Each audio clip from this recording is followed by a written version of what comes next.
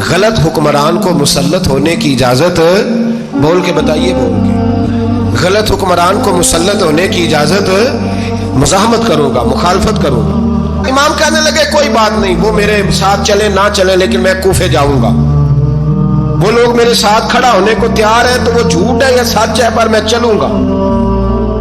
جب امام علی مقام نے اصرار فرمایا تو جو آپ کے قریبی صحابہ کرام کی اولادیں تھی ساری، یہ بھی اب بیماری ہے، کچھ لوگ کہتے ہیں جی صحابہ نہیں ساتھ چلے، تو میں کہتا ہوں اہل بیت نبوت کے تو کل افراد 21 تھے، تو 72 میں باقی اولادیں کس کی تھیں؟ وہ ساری صحابہ کی اولادیں تھیں، وہ سارے، پتہ نہیں کیوں اس طرح کا فلسفہ بیان کیا جاتا ہے جس میں حالات خراب ہو۔ حضرت سیدنا امام علی مقام کو جب بہت زیادہ کہا گیا نا تو امام حسین رضی اللہ تعالیٰ انہوں نے فرمایا چلو میں ایک کام کرتا ہوں، مسلم بن عقیل کو بھیجتا ہوں، حضرت علی کے بھتیجے ہیں، امام حسین رضی اللہ تعالیٰ عنہ کے چچا کے بیٹے ہیں، حضرت عقیل کے صاحبزادے مسلم بن عقیل بڑے سمجھدار آدمی تھے، معاملہ فہم تھے، بڑے جری تھے، اتنا زبردست مشورہ کم لوگ دیتے ہیں جتنا حضرت مسلم بن عقیل دیتے تھے۔ ان کو بھیجا گیا کوفے۔ اب اس میں بڑی تفصیل ہے، وہ اپنے 2 بچے بھی لے گئے۔ جب وہ کوفے پہنچے نا تو کوفے پر جناب نعمان بن بشیر کی حکومت تھی، آپ گورنر تھے اور اہل بیت سے بڑی عقیدت رکھنے والے، نرم رویہ۔ عبید اللہ ابن زیاد کوفے کا گورنر نہیں تھا، یہ کسی اور علاقے کا تھا۔ جب آپ وہاں پہنچے تو نعمان بن بشیر نے دیکھا کہ حضرت مسلم بن عقیل آئے ہیں تو لوگ دوڑے ان کی بیعت کرنے، بھاگے، اتنے لوگ جمع ہوئے کہ ایک دن میں 17,000 آدمی نے بیعت کر۔ کتنے بندے جی؟ 17,000 آدمی ایک دن آیا۔ اب وہ جو امام مسلم بن عقیل کے وہاں نعرے لگانے والے تھے کہنے لگے حضور یہ پہلے دن کی کارکردگی ہے، 2-4 دن میں دیکھیے کیا ہوتا ہے۔ 2-4 دن میں کیا ہوا؟ 40,000 آدمی نے بیعت کر لی۔ اب وہ 40,000 بندہ تیار ہو گیا۔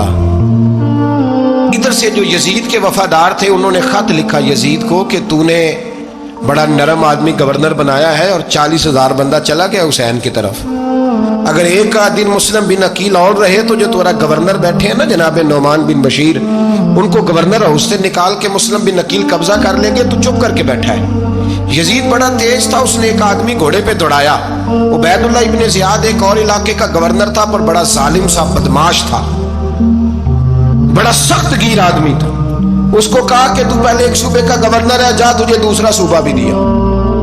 اس طرح کار فوری طور پہ کوفے پہنچ اور جا کے مسلم بن عقیل کو گرفتار کر، جو آدمی ان کا ساتھ پھر بھی دے اسے قتل کر دے۔ اس نے کیا کیا؟ وہ آدھی رات کو آیا، منہ چھپایا، جبہ پہنا، لوگ سمجھے امام حسین آ گئے۔ بہت سارے لوگوں نے اس کے نعرے بھی لگائے۔ وہ چپکے سے داخل ہوا اندر، اور چپکے سے داخل ہو کے اس نے سب سے پہلا کام یہ کیا کہ نعمان بن بشیر رضی اللہ عنہ کو معزول کیا، کوفے کے گورنر ہاؤس پہ قبضہ کیا۔ پھر اس نے اسی وقت سوئے ہوئے سرکردہ لوگ، جس طرح ایک گاؤں کا چودھری دوسرے کا محلے میں قبیلوں کے جو لوگ تھے چودھریوں کو بلایا، کچھ کو سزائیں دیں، کچھ کو سخت کہا، کچھ کو ان کے عیب گنوائے کہ وہ تمہارا فلانا مسئلہ پھر خراب کر دوں گا، بلیک میل کیا۔ صبح ہونے تک حالات اگر تم نے میرے قابو میں نہ کیے تو یاد رکھنا بڑا مشکل ہوتا ہے حق پہ کھڑا ہونا، بڑی چیزیں لوگوں کو یاد آتی ہیں، اللہ جانتا ہے، پہلے کچھ ہوتا ہے بعد میں معاملہ کچھ ہوتا ہے۔ حضرت مسلم بن عقیل کے ساتھ جس دن عبید اللہ ابن زیاد آیا 40,000 کا لشکر تھا۔ اگلے دن صبح ہوئی، اگلے دن تو یہ حال ہو گیا کہ آپ جب کوفے کی جامع مسجد میں زور کی نماز کے لیے گئے تو 5-7 ہزار آدمی نماز پڑھنے آیا، اور جب مغرب کا وقت آیا تو لوگوں نے چند ہزار لوگ رہ گئے، نماز کی نیت باندھی۔ توجہ کرنا میری بات پہ، ایک مسئلہ بھی سمجھ میں آئے گا۔ لوگوں نے نماز کی نیت باندھی تو حضرت مسلم بن عقیل امامت کر رہے ہیں، ہاتھ باندھے ہوئے ہیں، تو بہت سارے لوگوں نے پیچھے ہاتھ چھوڑ دیے۔ ایک بندے نے دوسرے سے پوچھا وہ ہاتھ کیوں نہیں باندھتے؟ کہنے لگے اگر عبید اللہ ابن زیاد کے کسی بندے نے دیکھ لیا نا تو ہم اسے کہیں گے ہم تو نماز پڑھ ہی نہیں رہے تھے، ویسے ہی کھڑے تھے، ہاتھ ہی نہیں باندھے سرے سے۔ جب نماز کی امامت باندھی تو 10-11 صفیں تھیں۔ جب مسلم بن عقیل رضی اللہ تعالیٰ عنہ نے سلام پھیرا تو پیچھے بندہ ہی کوئی نہیں تھا۔ حضرت مسلم بن عقیل کو گرفتار کیا گیا۔ عرب کا رواج تھا دشمن کو سخت سزا دیں تاکہ باعث عبرت بنے۔ بہت اونچا مینار تھا کوفے کا، گورنر ہاؤس کا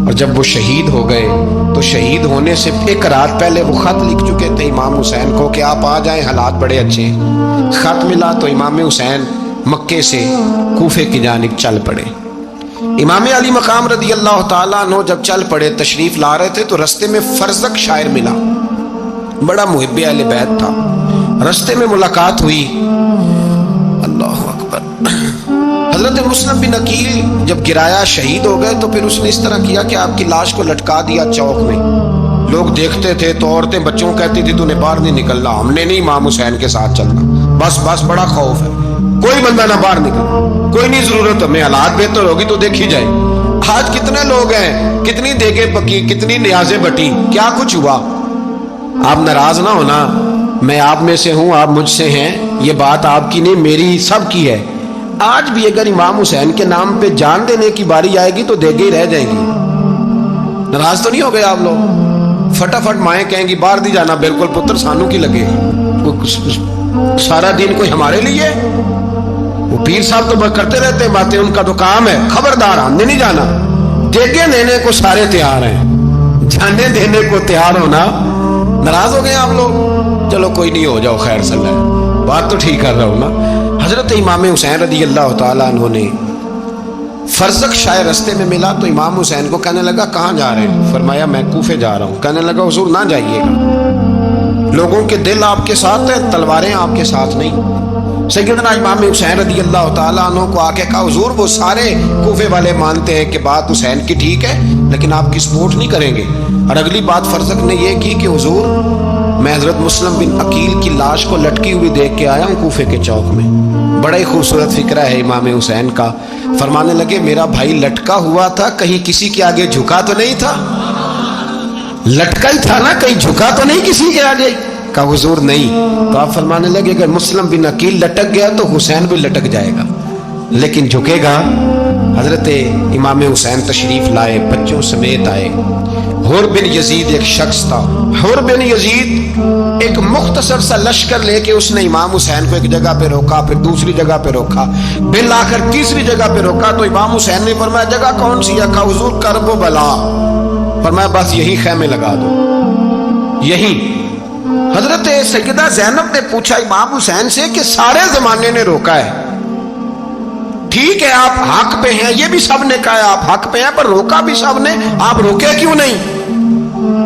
تو ابن کثیر اور ابن اسیر لکھتے ہیں کہ امام حسین رو پڑے، کہنے لگے بہن میں رک جاتا پر میں نے رات کو نانا مصطفیٰ کو خواب میں دیکھا ہے۔ تو حضور نے فرمایا حسین اگر آج یہ رواج پڑ گیا نا یزید جیسے لوگوں کا تو قیامت تک پڑا رہے گا، پھر لوگ کہیں گے کوئی نکلا نہیں تھا تو ہمیں بھی نکلنا، پھر لوگ ظالموں کے سامنے گردنیں جھکانے کے عادی ہو جائے۔ میں کہتا رہتا ہوں، کہہ رہا ہوں، کربلا کی جنگ کفر اسلام کی جنگ نہیں، کفر اسلام کی جنگ نہیں کربلا کی، کیونکہ یزید تو بڑا پکا نمازی تھا، خطبہ دیتا تھا وہ تو۔ جب امام حسین رضی اللہ تعالیٰ عنہ نے کربلا کے میدان میں جمعے کا دن تھا تو یزید کے سامنے کو بات کرنی شروع کی عمر بن سعد کے سامنے، تو عمر بن سعد کہنے لگا حسین زیادہ باتیں نہ کر، ہمارا جمعہ لیٹ ہو رہا ہے، جنگ کے لیے تیار ہو، فٹافٹ آ۔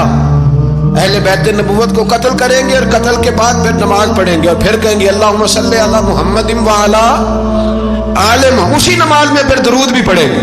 یہ کیسا مرتبہ ہے، کیسا انداز ہے، دوستی قاتل سے بھی مقتول سے یارانہ بھی۔ امام حسین نے کرب حر بن یزید امام حسین سے کہنے لگا مجھے حکم ہے آپ کو روکنے کا، آپ آگے نہیں جا سکتے۔ امام صاحب نے فرمایا وجہ زمین اللہ کی ہے۔ اس نے کہا آپ بیعت نہیں کر رہے، یزید کی حالات آپ کے حق میں درست نہیں ہیں، آپ نہیں جائیں گے۔ امام روک گئے۔ ظہر کی نماز کا وقت ہوا تو حضرت علی اکبر امام حسین کے بڑے صاحبزادے انہوں نے اذان ظہر پڑھی تو حر بن یزید کے لشکر نے امام حسین کے پیچھے نماز ادا کی۔ کہا بھئی تم مقابلے میں آئے ہو نماز پیچھے پڑھتے ہو؟ کہا حضور مقابلہ تو تلواروں سے کر رہے ہیں پر ہمارا دل تو مانتا ہے نا کہ مصطفیٰ کا نواسہ بڑی شان والا ہے۔ حر بن یزید نے 3 نمازیں لشکر سمیت امام حسین کے پیچھے پڑھی ہیں، 3 نمازیں، ظہر اثر اور مغرب۔ پھر امام حسین کے سامنے شرائط پیش کی کہ آپ کو یہاں گھیر لیا گیا ہے، یہاں آپ بیعت کریں گے یا آپ جنگ کریں گے، دو ہی باتیں۔ امام حسین نے فرمایا نہیں بھائی، بیعت تو میں نہیں کرتا، اس کے علاوہ تم جو کہتے ہو میں کرنے کو تیار ہوں۔ اس نے خط لکھا، عبید اللہ ابن زیاد کو ایک بندہ دوڑایا پیچھے کوفے، چند میل پہ کوفہ تھا، کہا وہ نہیں مان رہے، کیا کرنا ہے؟ تو حسین ابن علی ہے، میں زیادہ دیر انہیں روک بھی نہیں سکتا۔ انہوں نے پیغام دیا حر بن یزید کو کہ کرنا کچھ بھی نہیں، ان کا پانی بند کر دو، بلیک میل کرو، کھانا پانی نہیں ملے گا، چھوٹے چھوٹے بچے ہیں، خود ہی مان جائیں گے۔ حضرت امام علی مقام کے بارے میں حر کے پاس جب یہ پیغام آیا تو حر کہنے لگا میری طبیعت نہیں مانتی حسین پر پانی بند کرو، دل نہیں مانتا۔ جب یہ لفظ کہے نا دوبارہ تو پھر عبید اللہ ابن زیاد نے عمر بن سعد کو 10,000 آدمی دے کے بھیجا، کہا حر بن یزید لچک دکھا رہا ہے حسین کے حق میں۔ ایک رے کا علاقہ تھا، بڑی وہاں فصل ہوتی تھی، لوگ کوشش کرتے تھے وہاں کا گورنر بننے کی، کوشش کرتے تھے۔ تو عبید اللہ ابن زیاد کہنے لگا تمہیں رے کی گورنری ملے گی، سب سے سرسبز و شاداب علاقہ، تمہیں وہاں کا گورنر بنایا جائے گا اگر حسین کے خلاف لڑو گے۔ یہ اتنی زبردست ہوتی ہیں گورنریاں کہ گورنریوں کے لیے لوگ نسل رسول کے خلاف بھی نکل آتے ہیں، یہ اتنی تگڑی ہوتی ہیں، اتنی جلدی وفاداریاں بدلتی ہیں۔ وقت اتنا نہیں کہ میں مزید تفصیل میں جاؤں۔ امام حسین کو روک لیا گیا، عمر بن سعد نے روک لیا۔ یکم محرم کو امام آئے، 7 محرم تا روکا گیا، 7 محرم کو پانی بند کر دیا۔ جانور پانی پیتے تھے، گھوڑے پیتے تھے، کتے پیتے تھے، لیکن مصطفیٰ کے گھرانے کو پانی پینے کی اجازت 3 دن تک پانی بند رہا۔ 9 محرم کو عمر بن سعد نے اور لوگ بلائے۔ شمر ایک بڑا سخت آدمی تھا، سنگ دل بدبخت، جس نے حضرت علی اصغر کے گلے پر تیر مارا تھا، وہ اور لشکر لے کے آیا۔ رات کو کہنے لگا امام حسین رضی اللہ تعالیٰ عنہ سے کہ بس بڑا ہو گیا، یہ 9-10 محرم کی درمیانی رات، یہاں آپ جنگ کریں گے یا آپ بیعت کریں گے، دو ہی باتیں۔ امام حسین اندر گئے، سیدہ زینب سے مشورہ کیا، باہر آئے، فرمایا بات وہی ہے جو پہلے دن والی ہے۔ امام حسین رضی اللہ تعالیٰ عنہ نے فرمایا بھائی بیعت تو میں نہیں کرتا، باقی جو تمہارا پروگرام ہے۔ شمر اور ابن سعد کہنے لگے پھر جنگ کے لیے تیار ہو جائیں۔ کیا انداز ہے امام حسین کا، فرمانے لگے کل جنگ کروں گا، مجھے پتا تو ہے جنگ کا نتیجہ کیا نکلنا ہے، ایک رات مجھے دے دو تاکہ میں کھل کے اپنے رب کی عبادت تو کر لوں۔ حسین نے جانا ہے، مجھے پتا ہے کل رزلٹ 72 اور 22,000 کا کیا، ایک رات مجھے دو، میں مالک سے راز نیاز تو کروں، میں گویا اس سے پوچھوں تو صحیح کہ مالک میرے والد بھی شہید ہیں، بھائی بھی شہید ہیں، نانا کو بھی دکھوں میں دیکھا ہے، تو اب میری باری ہے تو مالک میں حاضر ہوں، مجھے موقع تو دو، اس لیے کہ میرے نانا نے بدر میں بھی ساری رات عبادت کی تھی، صبح مجھے موقع دو۔ اور دنیا کا اصول ہے جب کوئی موقع مانگتا ہے تو دیا جاتا ہے۔ یہ دونوں کہنے لگے کوئی موقع نہیں۔ حر بن یزید پیچھے سے بولا، کہنے لگا نہیں، بدتمیزی نہ کرو، حسین کو موقع دو، تمہیں دینا پڑے گا۔ موقع دیا۔ حر بن یزید نے پھر منت کی، کہا حضور آپ مہربانی کریں مان جائیں۔ فرمایا ماننے والا کھاتا کوئی نہیں، یہ بڑا مشکل کام ہے بھائی، ضمیر کا سودا اب تو عام ہو گیا، بازار لگتے ہیں، ریٹ لگتے ہیں، اپنی اپنی چاہتوں پہ لوگوں نے اپنے اپنے انداز سجائے ہوئے۔ کوئی آدمی بس اچھے طریقے سے نام لے لے تو بس ہم اس کے پیچھے چل جاتے ہیں، اب تو عام ہو گیا یہ معاملہ۔ امام حسین نے فرمایا ہو ہی نہیں سکتا، ممکن ہی نہیں ہے۔ ساری رات عبادت میں گزری، ریاضت میں گزری، تہجد کا وقت ہوا تو گھر والوں کو بلایا، فرمایا دیکھنا تمہاری سی کی آواز نہ باہر آئے، خبردار سی کی آواز نہ آئے۔ اور امام زین العابدین سے فرمایا تو بیمار ہے، تو جہاد نہیں کرے گا، لیکن خیال رکھنا پیچھے، اور بڑی قیمتی بات بتا رہا ہوں، ہماری بیویاں کسی کے گھر میت ہو جائے تو 4 دن بخار نہیں اترتا۔ امام علی مقام نے سیدہ زینب سے فرمایا تو بڑی ہے، میری بہن ہے، پیچھے سارے بچے ہیں، جوان ہیں، ان کے حوصلے تیری ذمہ داری ہے۔ صبح جنگ کا طبل بجنے لگا، فجر کی نماز پڑھی، سورج چڑھا، 10 محرم کا دن، جمعے کا وقت، جناب سیدنا امام حسین رضی اللہ تعالیٰ عنہ نے ریت پر سجدے کیے، لمبے سجدے، لمبی نماز، سورۃ الشمس کی آیات دوسری رکعت میں پڑھی تو سارا کربلا گونجنے لگا۔ کیا انداز تکلم تھا امام علی مقام کا، نماز مکمل ہوئی تو حور بن یزید عمر بن سعد اور شیمر سے کہنے لگے واقعی حسین سے لڑو گے؟ پتہ نہیں کون ہے. قل لا اسالکم علیہ اجرا، تم نے نہیں پڑھا الا المودۃ فی القربى، تمہاری آنکھیں بند ہیں. الحسن والحسین سید الشباب اہل جنہ، تمہیں نہیں پتا؟ کہنے لگا چپ کر، حکومت نظر آ رہی ہے. اور بن یزید کہنے لگے پھر میرا بھی فیصلہ سنو، مجھے حکومت نہیں چاہیے، مجھے جنت چاہیے. حکومت نہیں چاہیے. امام حسین کی پہلی فتح دیکھیں، اور بن یزید ایڑی لگا کے نا یزید کے لشکر سے نکل کے امام حسین کے لشکر میں شامل ہو گئے. اور پہلا شخص جس نے امام حسین کو روکا، امام حسین کے نام پر پہلا سر بھی اسی شخص نے کٹایا ہے. لیکن یزید کی قبر پہ لعنت بھی کوئی نہیں برساتا، اس کا محل تھا بہت بڑا.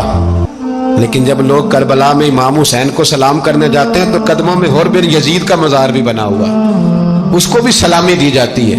اور اب ہم اکیلا حور بن یزید نہیں کہتے، ہم کہتے ہیں حور بن یزید رضی اللہ تعالی. اب ہم اتنی تعظیم کرتے ہیں اس حور کی. جناب امام حسین کو میدان میں کھڑا کیا گیا، جہاد کا طبل بجا، پہلے خدام آئے. اور سن لو آج وہ پتہ نہیں بازاری سے لوگ چڑھ گئے اسٹیجوں پہ، بازاری سے، نہ چہرے پہ داڑھی ہے نہ سر پہ کوئی کپڑا ہے، بازاری لوگ ہیں، بھاگ رہے ہیں، بازو چڑھائے ہوئے ہیں، بٹن کھولے ہوئے ہیں، تماشا بنا دیا. سننے والوں کا بھی اللہ ہی حافظ ہے. وہ سٹیج پہ اہل بیت کی شان بیان کرتا ہے، بھاگ کے ادھر جاتا ہے. یہ کوئی طریقہ ہے؟ سننے والوں کا بھی عجیب انداز ہے، ہر بندے کو سننے بیٹھ جاتے ہیں. دین مہذب ہے، تہذیب والا ہے، دلائل رکھتا ہے، دین وقار رکھتا ہے. ایسے لوگ اب دین بیان کریں گے؟ حضرت سیدنا امام حسین رضی اللہ تعالیٰ عنہ صبح جب جہاد کا وقت آیا، پتہ ہے کون کون تھے کربلا میں؟ امام حسین کے ساتھ امام حسین کے 4 بھائی تھے کربلا میں. کتنے؟ بول کے بتائیں. حضرت علی کے 4 بیٹے، عباس بن علی، جن کو حضرت عباس کہا جاتا ہے نا، علمدار، یہ حضرت علی کی دوسری زوجہ میں سے. عباس بن علی بھی تھے اور ابو بکر بن علی بھی تھے، عمر بن علی بھی تھے، عثمان بن، یہ حضرت علی کے بچوں کے نام ہیں. یہ آپ کے شہزادے امام حسین کے ساتھ شہید ہوئے. ان کا نام صرف اس لیے نہیں لیا جاتا کہ ان کا نام خلفائے ثلاثہ کے نام پہ، حضرت علی نے اپنے یاروں کے نام پہ رکھا ہے تو تم نے کربلا کے میدان سے خارج کر دیا. یہ تینوں شہزادے حضرت جناب سیدنا امام حسین کے ساتھ تھے، یہ بھی شہید ہوئے. حضرت جناب زینب امام حسین کی سگی بہن ہے، ان کے 2 بچے تھے، اون و محمد. جب امام حسین میدان میں جانے لگے تو جناب زینب بچوں سے کہنے لگی نہ، پہلے بھائی نہیں جائے گا، پہلے بھانجے جائیں گے. 2 بچے شہید ہوئے. حضرت قاسم بن حسن امام حسن کے بیٹے تھے. وہ جب میدان میں جانے لگے تو امام حسین نے کہا نہیں بھائی تو نہیں جائے گا، تو میرے بھائی کی نشانی ہے، میں جاؤں گا. تو حضرت قاسم بن حسن نے ایک تعویذ کھول کے دیا کہ ابا جی میرے والد نے کہا تھا جب بڑی مشکل آ جائے تو تعویذ کھول کے دیکھنا. تو آج بڑی مشکل آئی ہے تو میں نے تعویذ کھولا ہے، تو یہ دیکھیں کیا لکھا ہے.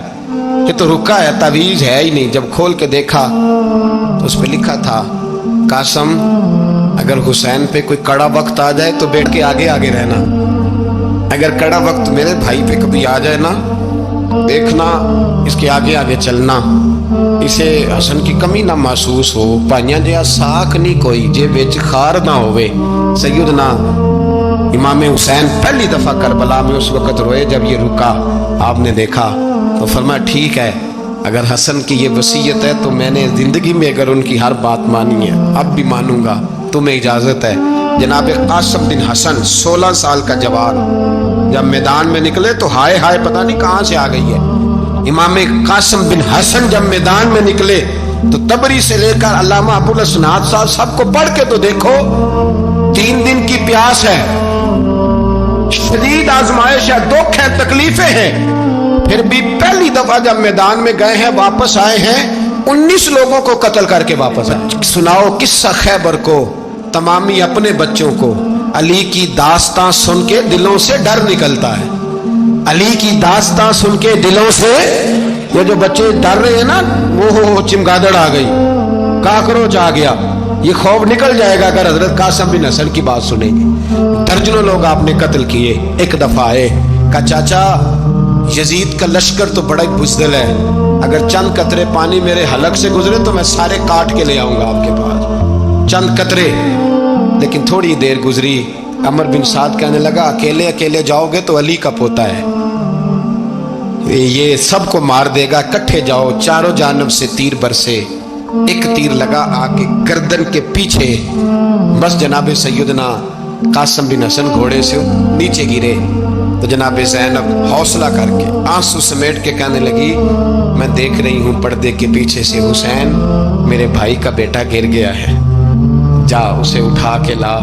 حضرت امام حسین ان کو اٹھا کے لائے تو امام حسین نے سینے سے لگایا ہوا تھا تو ان کے پیر، ان کا قد لگتا تھا امام حسین سے زیادہ ہے، اٹھا کے لایا، لٹا دیا گیا۔ امام حسین کے اپنے بڑے بیٹے میدان میں نکلنے کو، علی اکبر نام ہے، جب جن لوگوں نے حضور کو نہیں دیکھا تھا وہ جب کہتے نا ہم نے نبی پاک کا دیدار نہیں کیا تو بتاؤ کس طرح کے تھے، تو بتایا جاتا تھا کہ جناب علی اکبر کا دیدار کرو، ہم شبیہ مصطفیٰ۔ اور جب وہ گلیوں میں نکلتے تھے تو عورتیں چھتوں پہ چڑھ جاتی۔ جناب علی اکبر رضی اللہ تعالیٰ عنہ تلوار لے کے میدان میں نکلے، جوان بیٹے دینے بڑے مشکل۔ او یارو رٹا کیا ہے یہ تو بتاؤ، کہ ظالم آدمی حکمران ہے یار، یہ رٹا ہے، ایک ظالم کا رستہ روکنا ہے، اس رٹے کے لیے ہم شبیہ مصطفیٰ۔ جناب سیدنا امام علی اکبر میدان میں نکلے، بڑے لوگ مارے، بڑے، پھر ایک تیر ان کے بھی گلے میں لگا، اور جب وہ گرے نا زمین پہ تو حضرت امام حسین دوڑ کے آئے، دوڑ کے، اور جب تشریف لائے تو ان کے گلے سے تیر کھینچا تو ایک جملہ لکھا ہے صاحب تبری نے، اس نے حد کر دی، کہنے لگے تیر کھینچا تو امام حسین کی آنکھوں میں آنسو آئے، کہنے لگے کاش جناب ابراہیم آج میرے سامنے ہوتے تو میں انہیں کہتا کہ آپ نے تو بیٹا ذبح کرتے وقت آنکھوں پہ پٹی باندھی تھی، دیکھو میں کھلی آنکھوں سے بچے ذبح کر رہا ہوں، کھلی آنکھوں، کاش جناب ابراہیم خلیل ہوتے تو انہیں کہتا۔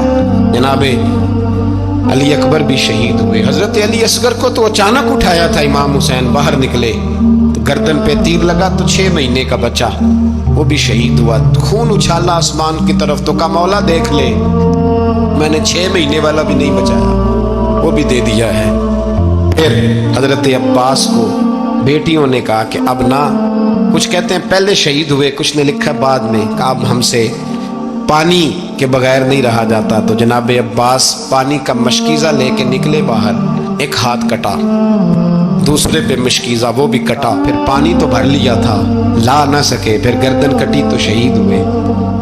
بچوں کی بھی شہادت ہوئی، پر جب ان کا لاشا اٹھایا تو امام حسین کہنے لگے مولا اب نہ حسین کی کمر کمزور ہو گئی ہے، اب کمزور ہو، اور بھائی ایک میت ہو جائے تو 4-5 دن تو پوری آنکھیں نہیں کھلتی، کیسا جری خاندان ہے۔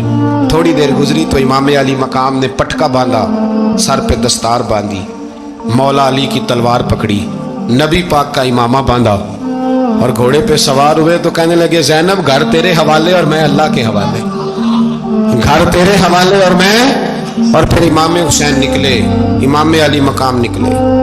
راوی کہتے ہیں کہ یہ جلوہ پہلے بھی بڑے سونے تھے پر آج جو رنگ دیکھا وہ کبھی نہیں دیکھا، کیا انداز تھا، جدھر جاتے نعرہ لگاتے تو حد ہو جاتے، اتنے لوگ امام حسین نے کاٹے، اتنے کاٹے، پھر واپس پلٹ کے آئے اور کہنے لگے زینب ذرا پردے کے پیچھے سے دیکھ تو صحیح میری بہن، ان بزدلوں کو جرت ہی نہیں ہو رہی حسین کے مقابلے میں آنے، ایک دوسرے کو دھکا دیتے، تو جا تو جا، پھر اکٹھے وار ہوئے۔ یہ کون ہے کٹا ہوا، لباس ہے پھٹا ہوا، یہ بال یقین حسین ہے، نبی کا نور عین ہے۔